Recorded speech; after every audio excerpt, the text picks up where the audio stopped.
Hello everyone and welcome to my channel. And today I'll be reading a multi-character examiner by me. So let's get into it. Midoriya Izuku, seeing you almost fall was something that surprised him. Usually he was ready to help anyone at a moment's notice. But the thing is, he wasn't always ready to catch someone from falling down the stairs. So, he did the best he could and jumped in to save you, holding you in his arms as you almost flew away. The two of you landed in a messy way, but safely, without all the injuries that you would have gotten had you descended down that staircase in the way you had. He held you in his arms, the two of you trembling, and Midoriya watched you for a little bit before erupting into giggles. Well, I'm glad you're alright, Mayan, he said softly, and you found yourself laughing along, nodding into his shoulder. The two of you holding one another for a couple moments before you finally got up and went to your own dorm room. An hour later, Midoriya would probably give you a very light lecture, telling you to be less careless, because if he wasn't around, you could have truly gotten hurt or injured. He didn't want anything bad happening to you, but you couldn't be around at all times. As much as you wanted to be your hero and savior at any given moment.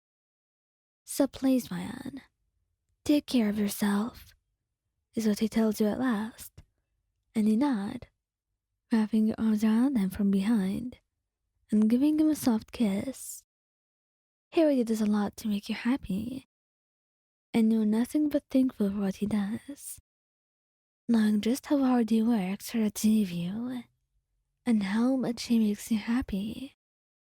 You can't help but always feel like you're grateful for him and for everything that he does for you, be it saving you from falling down the staircase, or just cuddling with you at night and making sure you're as happy as could be. That's how sweet their relationship was. Todoroki Shoto. Todoroki only had a split second to react when he saw you falling down the stairs. The thing about this, Todoroki really was not the one to have an ability that would make him super fast or anything, but he could only hope to catch you in time, because falling down the stairs was not really the best outcome you could have had. Really, you would have gotten really hurt, and possibly you could even need recovery girl, or maybe a hospital stay. That's all his mind could come up with, before he just launched himself at you, catching you, and almost taking the fall for you. But thankfully he was able to regain his balance, and the two of you fell back on the floor. Todoroki's chest heaving with the way he was breathing so much. Well, that was close, he said at last, once he finally regained his composure, and you found yourself nodding, a little bit startled by all the action that had happened in only a couple of minutes.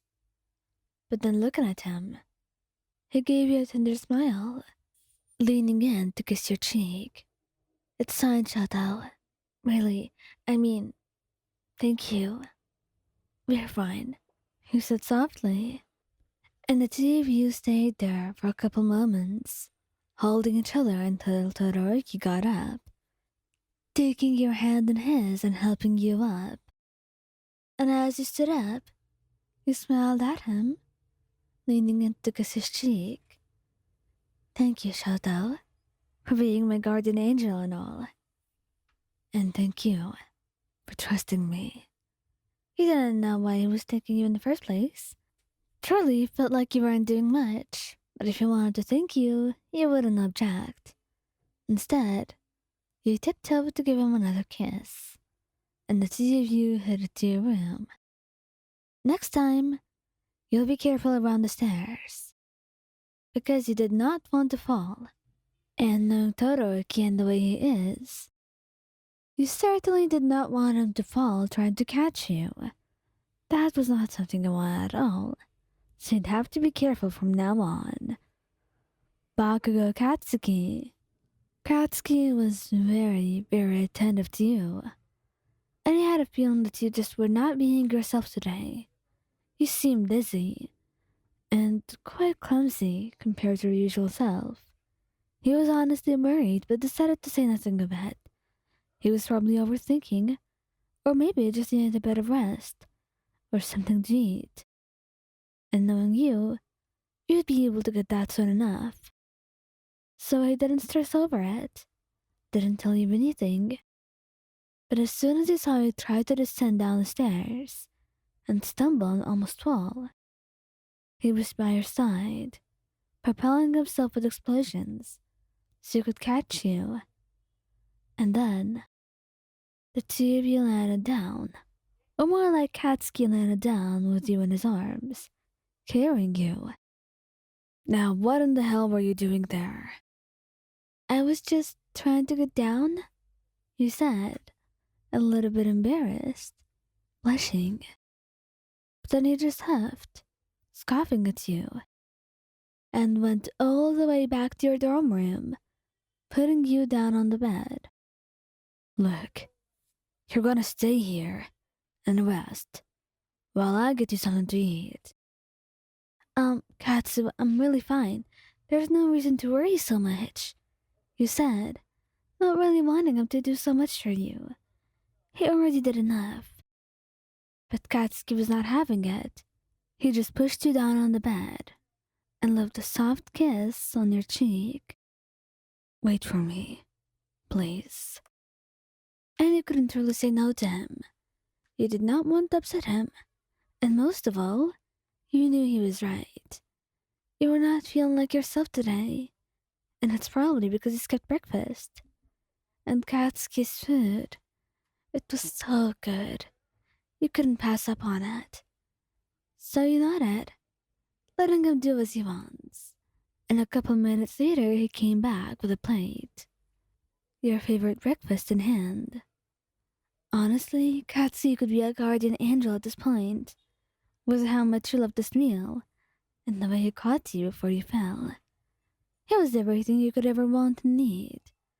So, you felt like there was nothing to complain about. Sometimes, all a person needed was breakfast, and a couple moments of bed rest, even in a busy day.